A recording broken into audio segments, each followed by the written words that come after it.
Okay, so we just read the Grimm's brothers story, The Sleeping Beauty or Briar Rose. And you want to give a summary and then we'll talk about the story. Mhm. And so there was a kingdom, and the king and queen had difficulty having a child. And I think one day yeah, she actually becomes pregnant, and they're overjoyed. And Well, she's like yeah, bathing outside yeah, in a pond, and then like a frog comes up out of the pond onto the land and says, you'll have a child within a year. hmm yes, and yeah, that comes true. And she gives birth to a girl, and they name her Briar Rose.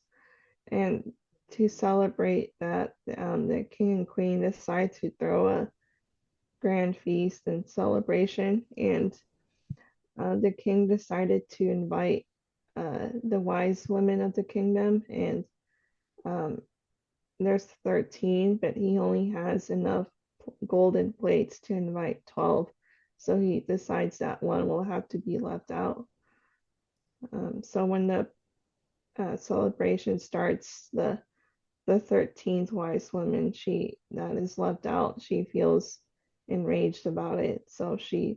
Um, so as the after the 11th other wise women give their blessings to Briar Rose, and they give her like blessings of beauty and kindness and all these virtues.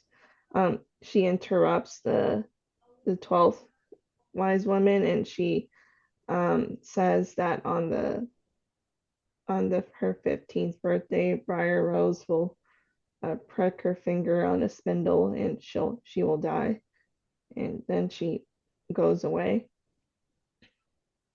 So after hearing that, the 12th wise woman, she decides that she can't undo the curse, but that she can soften it. So she says that on the 15th birthday, when Briar Rose pricks her finger, she won't die, but she and the kingdom will fall into a deep sleep for 100 years.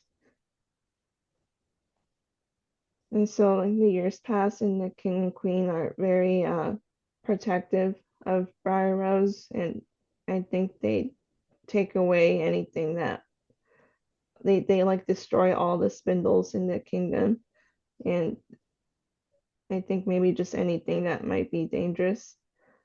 Uh, but then her 15th birthday comes, and they decide to go away that day.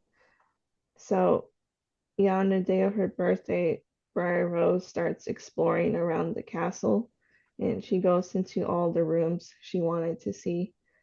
And she eventually notices a tower outside the castle, or I don't know if it's There's a within or tower outside. in the castle. Um, okay, so yeah, she finds a tower in the castle, and she climbs up and notices a rusty key on the door on top of the tower. And she opens it, and she finds an old woman there with a spindle. And I think she is spinning something, uh, Yeah, flax. flax. And she asks the woman all sorts of questions about the spindle, and she wants to try it for herself. So the old woman agrees, and the moment Briar Rose uh, starts trying to use the spindle, she immediately pricks her finger on the needle part. And when that happens, Pyro, she immediately falls onto the bed in the tower, and she goes into a deep sleep.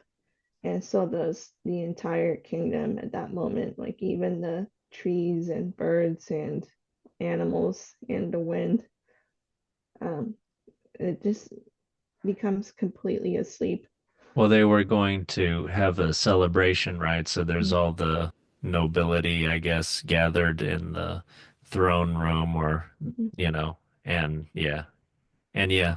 Yeah, even they mention even the flies on the walls go to sleep and the cook is about to like grab the hair of his boy to like punish him for something, and then like everybody just goes to sleep right in the middle of it.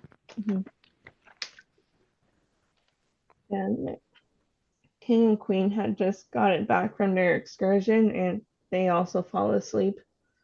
Um, so after that, years pass, and like thorns grow over the castle, and um, yeah, it just kind of becomes overgrown with those plants. And the story spreads of Briar Rose and her beauty and the kingdom having fallen to sleep. So the princess, prince, uh, several princes from the outside, they try to get past the thorns at the castle to try to reach Briar Rose, but they fail, and they even get caught on the thorns many times, and they die there. So yeah, that keeps happening a lot, and towards the 100th year, um, this other prince, he's fascinated by the story and wants to try himself to get to Briar Rose. So he speaks to an old man about it, and the old man like warns him against it, but he doesn't listen, and he's determined to go.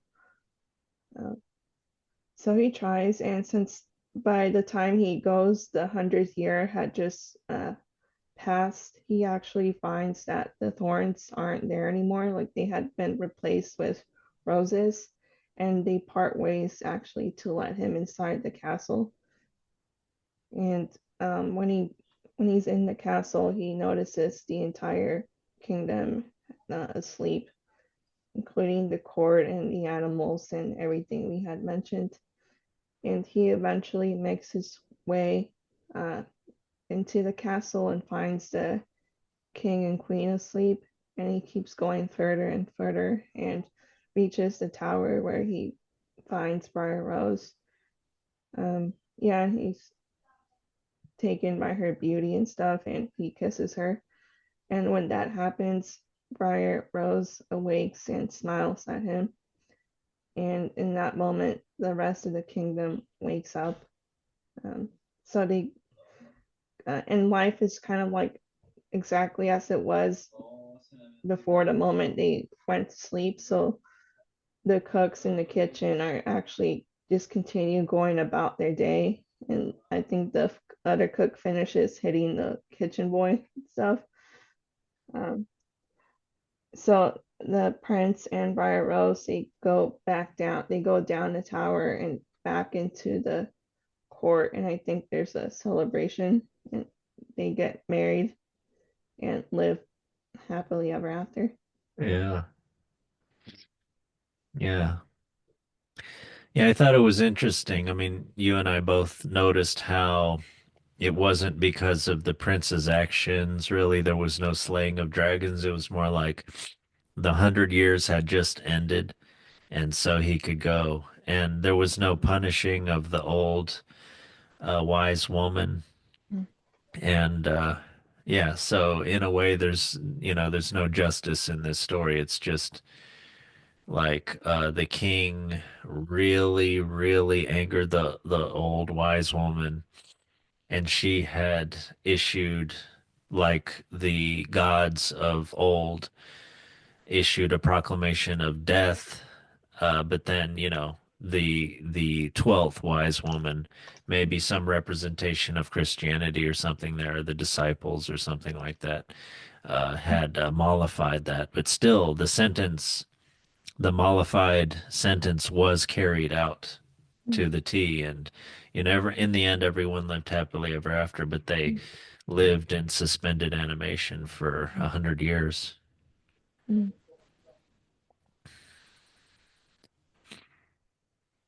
But yeah, you and I are talking. The old tower maybe represents like, so the castle could represent, and often does, represents a place, I should say a palace, represents a place where all someone's needs are met.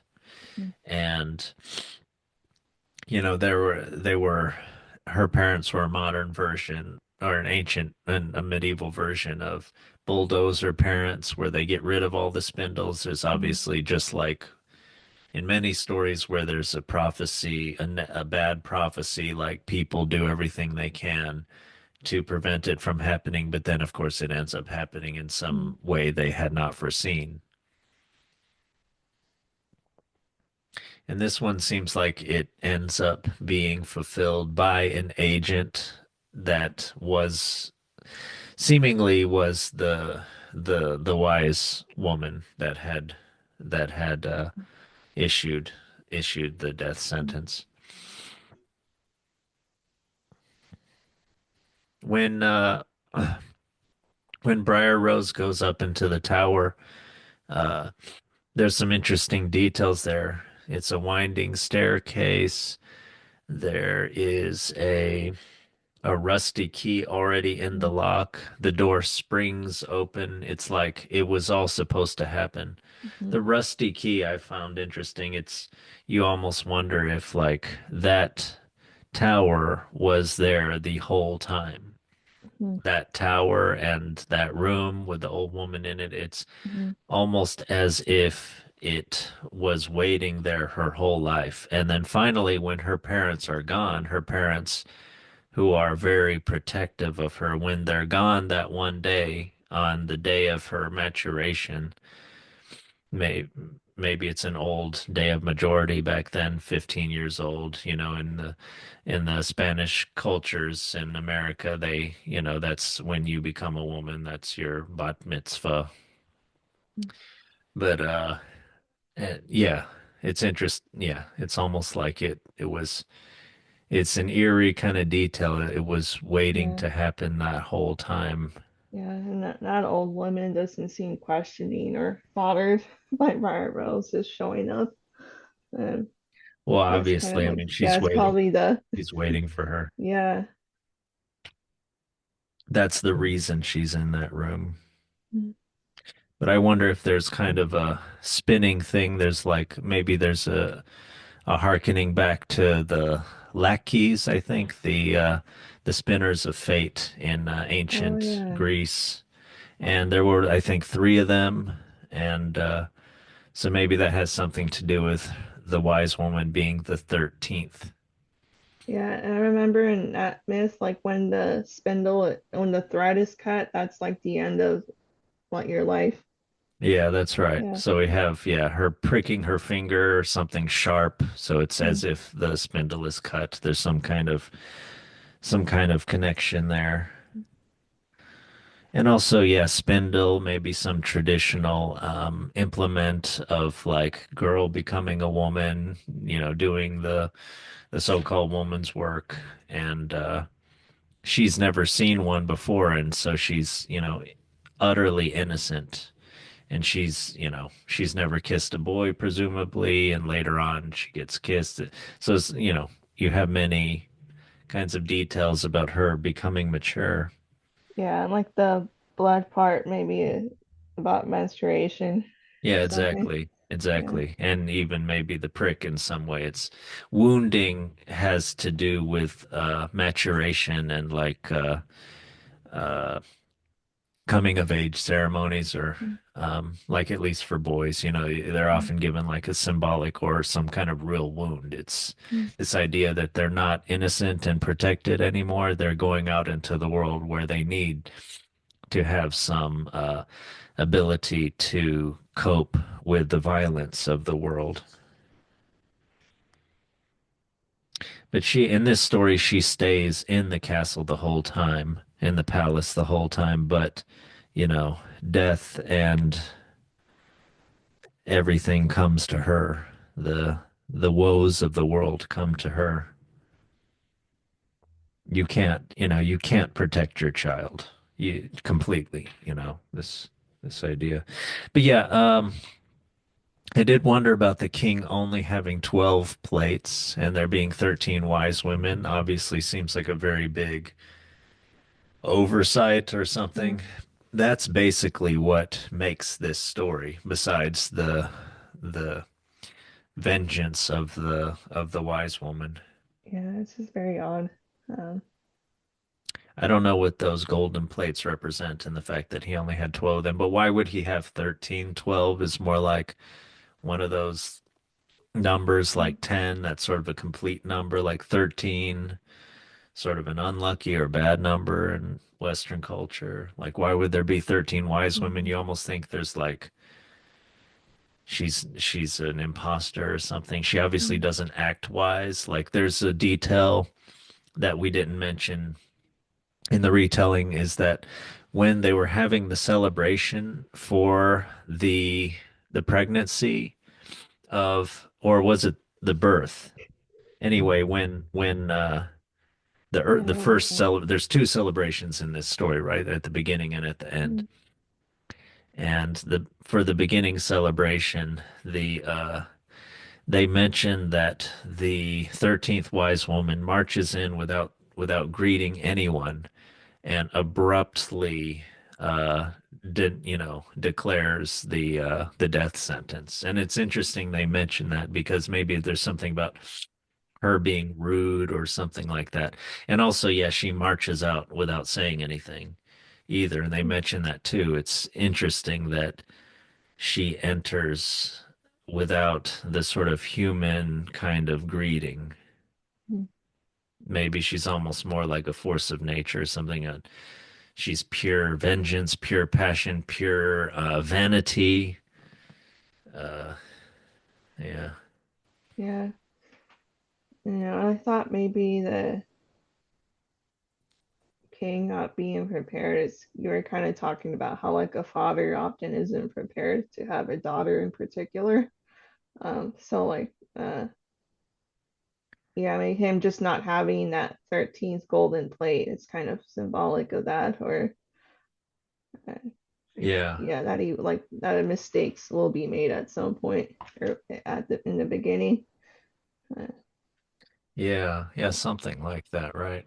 uh, but Something. it's still, yeah, it's not, yeah, I'm not sure though. Maybe the whole idea here is it's almost inevitable that there will be there are dangers there. Maybe this 13th wise woman is you know, is a representation of all the bad things out there waiting for parents' daughters to kind of prepare them in some way.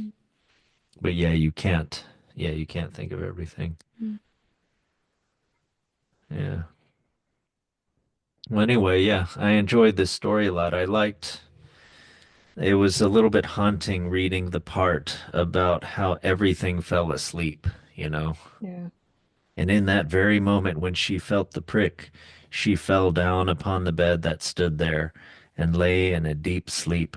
And this sleep extended over the whole palace.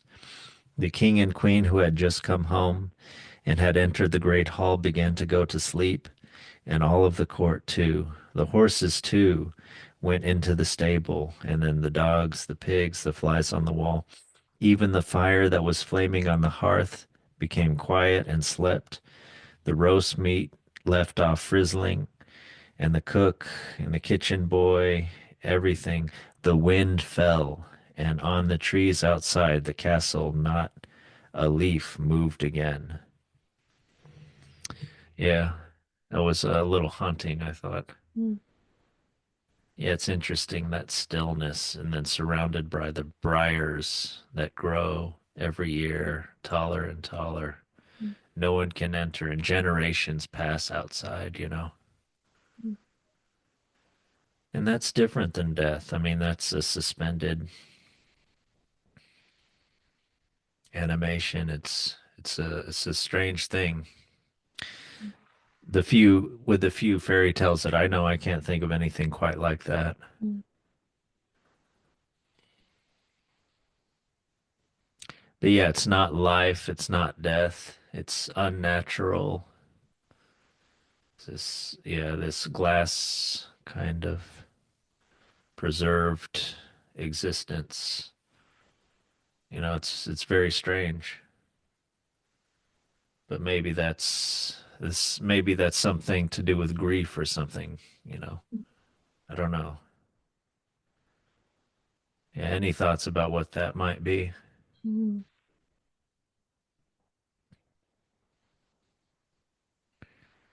Yeah, I don't I don't understand that. know, like,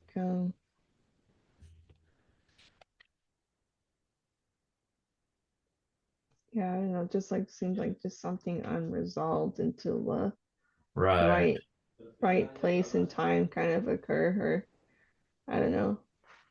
Yeah, something unresolved, Until yeah, something. Yeah. Yeah, but that's yeah, interesting anyway, right? yeah, Yeah, and as I pointed out, yeah, this story isn't about the prince being a savior or the old woman being punished. Yeah, it's just about things taking their course after like the superior beings have had their say, you know. yeah, They yeah, give everything good to Briar Rose, all the virtues and beauty and everything. Maybe that's part of it. They like she is like the perfect princess and maybe too perfect to to be for this world or something like that.